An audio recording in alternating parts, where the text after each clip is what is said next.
হ্যাঁ হ্যাঁ। ত্রিদীপ দেববর্মন। বাড়ি কোন জায়গায়? বাড়ি আমার লালবাজার বনমালীপুর। আপনি কোথায় যাচ্ছেন? আমি অ্যাকচুয়ালি বাড়াইছি লাদাখ ট্রিপের জন্য। তো আমার একটা ইউটিউব চ্যানেল আছে, ওইটার মধ্যে সবাই গিয়ে দেখতে পারেন, এখানে দিয়ে দেবো। আর আজকে যাচ্ছি গুয়াহাটি বন্ধ। গুয়াহাটির উদ্দেশ্যে রওনা হইতেছে? গুয়াহাটির উদ্দেশ্যে আজকে রাত্রে গুয়াহাটির মধ্যে সবে মানে যাওয়ার উদ্দেশ্যটা কি? যাওয়ার উদ্দেশ্যটা হয়েছে ট্রাভেলিংয়ের জন্য করছি, আর মানুষকে ইন্সপায়ার করার জন্য যে একলাও ট্রাভেল করা যায়। মানে কি বুঝাতে চাইতেছেন মানুষ? কি আমি বুঝাইতে চাইতেছি যে আমরা অনেক সময় মানে লাইফে এত বিজি হয়ে যাই যে ঘুরতে পাই না, বা ফ্যামিলির কাজে এত বিজি হয়ে যায় ঘুরতে পারতেছি না।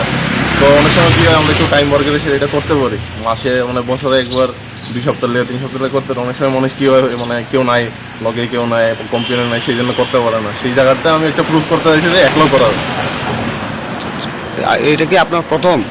না, আমি আগে অনেক ট্রিপ করেছি, মানে আশেপাশে নর্থ ইস্ট বা বারমা এইসব জায়গায় গিয়েছি, বাট ফার্স্ট টাইম লাদাখ যাচ্ছি, মানে এত দূরে।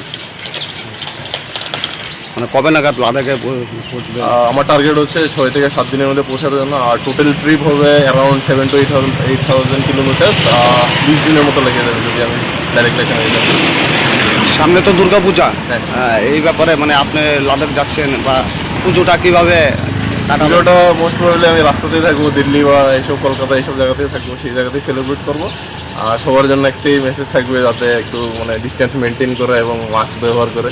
করোনা তো এখনো গেছে না, তো সেই ব্যাপারে একটু সতর্ক থাকার জন্য সবাইকে রিকোয়েস্ট থাকবে।